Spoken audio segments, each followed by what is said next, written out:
যাদের বয়স অন্তত 25-30 বছর, তারা সেই দুঃসহ স্মৃতির কথা ভুলে যাওয়ার কথা না। বেশি তো আগের কথা না, 2013 সাল থেকে আজ 2025, মাত্র 12 বছর আগের কথা।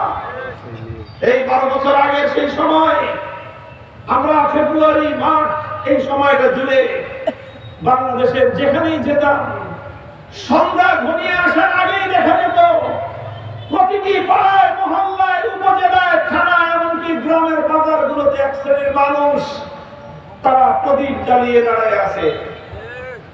সন্ধ্যাবেলায় প্রদীপ জ্বালায় রাস্তা দাঁড়িয়ে থাকা হিন্দুয়ানি কালচার, এটা হিন্দুয়ানি কালচার। মঙ্গল প্রদীপের অমঙ্গল শোভাযাত্রা দিয়ে গোটা বাংলাদেশের ইতিহাসকে ফায়দা করে দেওয়ার পায় তারা করা হলো। আর শাহবাগের ওই নাপাক মঞ্চ থেকে ব্লগার চক্র ইতিহাসের ভিন্নতম আক্রমণ পরিচালনা করলো ইসলামের বিরুদ্ধে। ইসলামের নবী, মানবতার নবী, বিশ্ব নবী মুহাম্মদুর রাসূলুল্লাহ সাল্লাল্লাহু আলাইহি ওয়াসাল্লামের বিরুদ্ধে ঘৃণ্য কটূক্তি করলো। এমন এমন ঘৃণ্য ভাষা তারা ব্যবহার করলো, যেই ভাষা কোন মুসলমান তো দূরের কথা, যেই শব্দগুলো কোন মুসলমান দূরের কথা, কোন বিবেকবান মানুষ মুখে উচ্চারণ করতে লজ্জাবোধ করবে। সেই ধরনের অপবিত্র বাক্য মানে আমার প্রিয় নবীকে রক্তাক্ত করা হলো। আমাদের প্রিয় নবীজিকে আঘাতের পর আঘাত করে মুসলমানদের হৃদয়ে বিদ্রোহের আগুন জ্বালিয়ে দিল। গোটা বাংলাদেশের মুসলমান হৃদয়ে তাদের ক্ষত বিক্ষত হলো যে হায়, কোটি কোটি মুসলমানের দেশ, এদেশে তাদের প্রিয় নবী আকায়ে নামদার, আকায়ে তাজদার মদিনা মুহাম্মদ আরবি সাল্লাল্লাহু আলাইহি ওয়াসাল্লামের চরিত্রের উপর কালিমা লেপন করা হবে, তাকে ঘৃণ্যতম অপবাদে জর্জরিত করা হবে।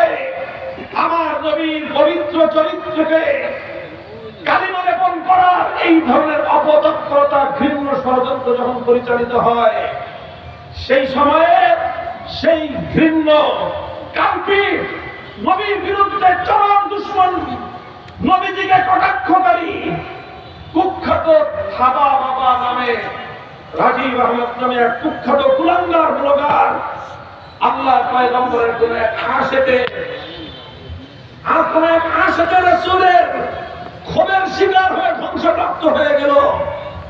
ক্ষমতার মস্তদে বসে লেডি ফেরাউন ঘোষণা দিলেন, আমার নবীর দুশমন, নবীজির চরিত্রের উপর কালিমা লেপনকারী কুখ্যাত থাবা বাবা রাজীব আহমেদকে তিনি দ্বিতীয় মুক্তিযুদ্ধের প্রথম শহীদ বলে আখ্যায়িত করলেন।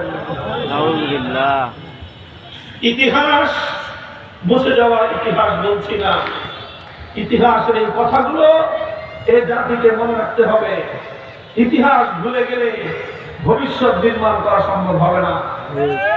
2013 সালে যখন এভাবেই কুখ্যাত নবীর দুশমন আল্লাহর পয়গম্বরের চরিত্রের উপর, নবীজির পুত পবিত্র ইতিহাসের উপর, নবীজির জীবনাচরণের উপর এমন কলঙ্কজনক, জঘন্য, বর্বরতম, ঘৃণ্যতম আক্রমণ পরিচালনা করেছিল যেই চক্র, সেই চক্রের প্রধান হোতা ছিল এই রাজীব ওরফে থাবা বাবা।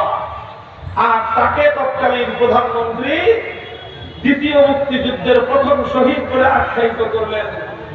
তার প্রতি শ্রদ্ধা জানালেন। তিনি আমার নবীর দুশমনকে তিনি সম্মান করলেন।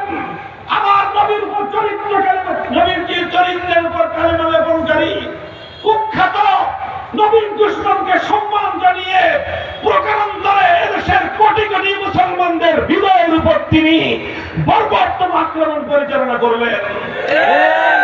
এদেশের মানুষের হৃদয়ে ক্ষোভের আগুন জ্বলে উঠল। প্রতিটি মুমিনের হৃদয়ে তখন ক্ষোভের আগুন, গোটা বাংলাদেশ তখন অগ্নিগর্ভ। এদেশের মানুষের হৃদয়ে তখন তুষের আগুন দাউ দাউ করে জ্বলছে, কিন্তু বলার কেউ নাই। চারিদিকে এক ভয়াবহ নীরবতা, মুখ খুলবার সাহস কারো